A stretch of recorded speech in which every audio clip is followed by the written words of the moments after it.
بسم اللہ الرحمن الرحیم۔ قربانی کس شخص پر واجب ہے؟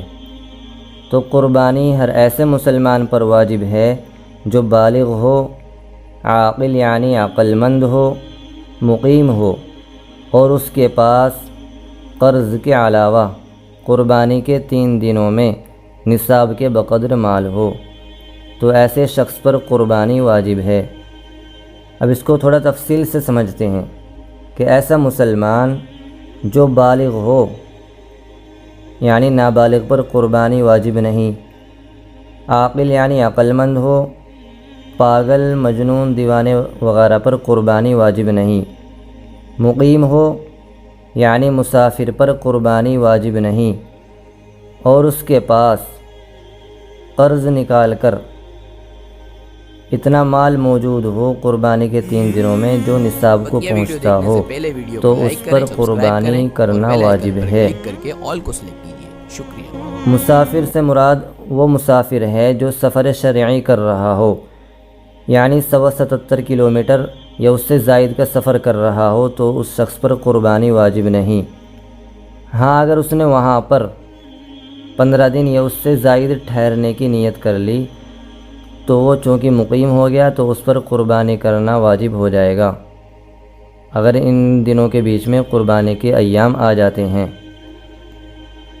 اور اگر کسی شخص کے پاس قربانی کے 3 دنوں میں کسی بھی دن مال آ جائے اور وہ نصاب کے بقدر ہو تو اس پر قربانی کرنا لازم اور ضروری ہے۔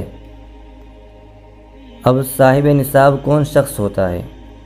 تو صاحب نصاب وہ شخص ہے جس کے پاس 61 تولہ اور تقریباً 2.5 گرام چاندی کے بقدر مال ہو، تو وہ شخص صاحب نصاب ہے۔ اس میں یہ بات سمجھنے کی ہے کہ پہلے زمانے میں جو 1 تولہ ہوا کرتا تھا وہ 12 گرام کا ہوتا تھا، تو اس حساب سے 52.5 تولہ چاندی کا نصاب تھا، لیکن آج کے حساب سے 1 تولہ 10 گرام کا ہے، تو اس حساب سے جو نصاب بیٹھتا ہے وہ 612 گرام 360 ملی گرام بیٹھتا ہے، یعنی 61 تولہ اور تقریباً 2.5 گرام چاندی بیٹھتی ہے۔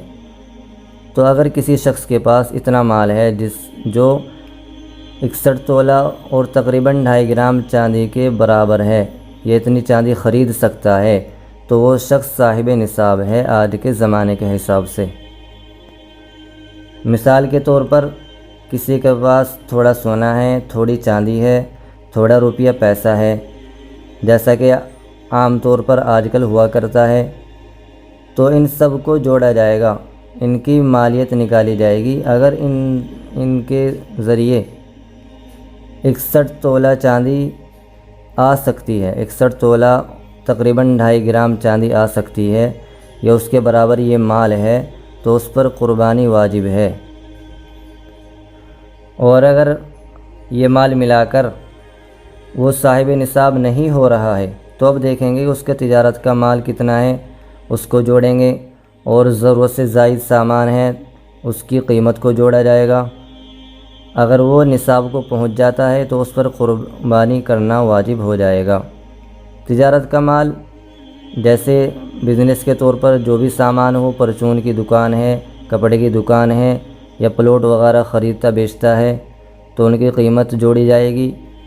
اور اسی طریقے سے ضرورت سے زائد جو بھی سامان ہے، ضرورت سے زائد سامان وہ سامان کہلاتا ہے جو پورے سال میں ایک بار بھی استعمال نہ ہوتا ہو، ان سب کی قیمت جوڑی جائے گی۔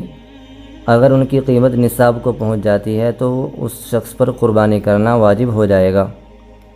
جیسے گھروں میں پلیٹیں وغیرہ، برتن وغیرہ رکھے رہتے ہیں، تانبے، پیتل وغیرہ کے، اور اسی طریقے سے کچھ کپڑے کے جوڑے ہیں یا رضائی گدے ہیں جو پورے سال استعمال نہیں ہوتے ہیں، یا اوزار وغیرہ ہیں، یا کوئی مکان خالی پڑا ہوا ہے جس میں رہنا نہیں ہو رہا ہے، تو ان سب کی قیمت جوڑی جائے گی نصاب بنانے کے لیے۔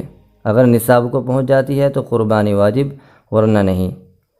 تو یہ شرائط جس بھی شخص میں پائے جائیں گے، گھر کے کسی بھی فرد میں اگر پائے جا رہے ہیں تو اس پر قربانی کرنا واجب ہو جائے گا۔ اگرچہ وہ کھانا ایک ساتھ کھاتے ہوں، ان کا رہنا سہنا ایک ساتھ ہوتا ہو، گھر کے کسی بڑے کے کرنے کی وجہ سے ان سب کی طرف سے قربانی کا حق ادا نہیں ہوگا۔ اور اسی طریقے سے ماؤں بہنوں کے پاس بھی اگر اتنے زیورات ہیں جن کی قیمت 61 تولہ اور تقریباً 2.5 گرام چاندی کو پہنچ جاتی ہے تو ان پر بھی قربانی کرنا واجب ہے، انہیں بھی ضرور قربانی کرنی چاہیے۔ وہ خود کریں یا ان کی طرف سے ان کے شوہر ادا کر دیں قربانی، تو یہ بھی ادا ہو جائے گی۔ اللہ عمل کرنے کی توفیق عطا فرمائے۔ وما توفیقی الا باللہ۔